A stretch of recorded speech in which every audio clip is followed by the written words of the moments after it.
السلام علیکم۔ آج اسے مشیگن کی عدالت نے قتل کے جرم میں معاونت کرنے پر سزا سنا دی تھی۔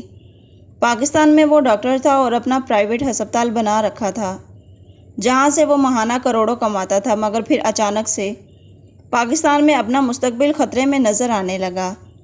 جس پاکستان نے اس کو اس مقام پر پہنچا دیا تھا کہ آج دنیا میں اس کے علم کو سراہا جا رہا تھا، اس نے اسی پاکستان کو چھوڑ کر امریکہ منتقل ہونے کا فیصلہ کیا اور پھر اپنے فیصلے کو عملی جامہ پہناتے ہوئے پاکستان میں اپنا سارا کاروبار سمیٹا اور امریکہ منتقل ہو گیا۔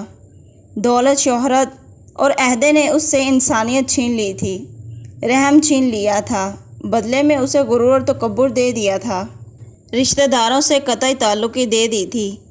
پیسے نے اس کی آنکھوں پر ایسی پٹی باندھ رکھی تھی کہ اسے کچھ بھی دکھائی نہیں دے رہا تھا۔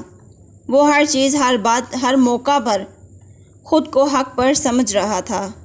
اس کی سنگ دلی کی انتہا یہ تھی کہ ایک دفعہ اسپتال میں اس کی خالہ زاد بہن کو لایا گیا تھا جس کے بچے کی ولادت کا وقت قریب تھا۔ اسی خالہ نے اپنے جہیز کا سامان اور زیور بیچ کر اس کے ڈاکٹر بننے میں اس کی مالی مدد کی تھی۔ جس خالہ کے بیٹے کو آج کے اسپتال میں لایا گیا تھا، مگر وہ ڈاکٹر بننے کے بعد سارے رشتے بھول چکا تھا، یہاں تک کہ اپنے والدین سے قطع تعلق کر چکا تھا۔ اس کی ماں اس سے ملنے کے لیے تڑپتے ہوئے مر گئی تھی، جبکہ باپ ایک اولڈ ہوم میں منتقل ہو گیا تھا، مگر اس نے والدین کی خبر نہیں لی تھی۔ اس کی خالہ کا شوہر فوت ہو چکا تھا، حالات انتہائی پستی کا شکار ہو چکے تھے۔ خالہ زاد بہن کے بچے کی ولادت کا وقت تھا، وہ انتہائی تکلیف میں تھی، مگر اس کی ماں کے پاس اتنی رقم نہ تھی کہ بیٹی کو لے کر ہسپتال جا سکے۔ جب اور کوئی صورت نظر نہ آئی اور بیٹی کا درد برداشت سے باہر ہوا تو بیٹی کو رکشے میں ڈال کر اپنے اسی بھانجے کے ہسپتال لے گئی جس کی خاطر اس نے اپنے جہیز کا سامان اور زیور تک بیچ ڈالا تھا تاکہ اس کا بھانجا اپنی تعلیم مکمل کر سکے۔ اور جب بھانجے نے تعلیم مکمل کر لی تو وہ انسان سے جانور بن گیا۔ اس نے سگی ماں سے قطع تعلق کر لیا تھا، خالہ تو پھر خالہ تھی۔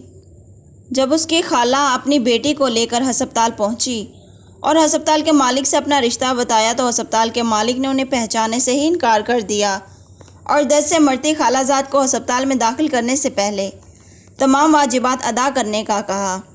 اس کی خالہ نے لاکھ منتیں کی، واسطے دیے، اس کو اس پر کیے گئے احسانات یاد کروائے، مگر وہ پھر بھی نہ مانا اور گارڈ سے کہا ان کو زبردستی ہسپتال سے باہر نکال دو۔ گارڈز ان ماں بیٹی کو زبردستی باہر نکالنے لگے اور ڈاکٹر صاحب کی خالہ بار بار منت سماجت کے لیے ان کی طرف بڑھنے لگی۔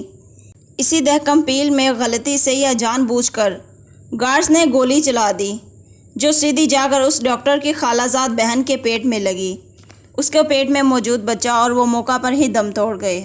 ڈاکٹر صاحب نے خود کو مکمل طور پر محفوظ کرنے کے لیے خود ہی پولیس بلوا لی اور پولیس کیس بنا دیا گیا۔ گارڈز نے الزام اپنے سر لیا اور کہا اس سے غلطی سے گولی چل گئی۔ اسے جیل بھیج دیا گیا جہاں سے ڈاکٹر صاحب نے اسے 2-2.5 سال کے اندر بری کروا لیا۔ اس کے اس اچھے اقدام کے عوض اس کو انعام کرام دے کر رخصت کر دیا اور خود کاروبار سمیٹ کر امریکہ چلے گئے۔ کچھ عرصہ قبل انہوں نے امریکہ میں اپنے گھر ایک پارٹی رکھی جس میں شراب، شباب اور کباب کا انتظام تھا۔ اس پارٹی میں ان کے دوست احباب اور کولیگز اپنی محبوباؤں کے ساتھ شامل تھے۔ اسی دوران نشے میں دھت ان کے ایک دوست کی اپنی محبوبہ سے تلخ کلامی ہو گئی اور اس نے چھرے کے وار کر کے اپنی محبوبہ کو قتل کر دیا۔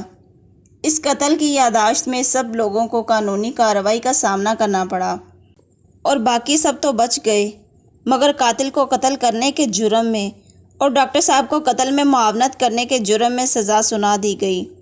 جب ڈاکٹر صاحب کو سزا سنائی گئی تو ان کو اپنی خالہ کے منہ سے سنی گئی مندرجہ ذیل حدیث یاد آ گئی کہ مظلوم کی آہ سے ڈر اس کے اور اللہ کے درمیان کوئی پردہ نہیں۔ امید کرتی ہوں ناظرین آپ کو یہ میری سٹوری اچھی لگی ہوگی، تو پلیز میرے چینل کو لائک اور سبسکرائب کریں۔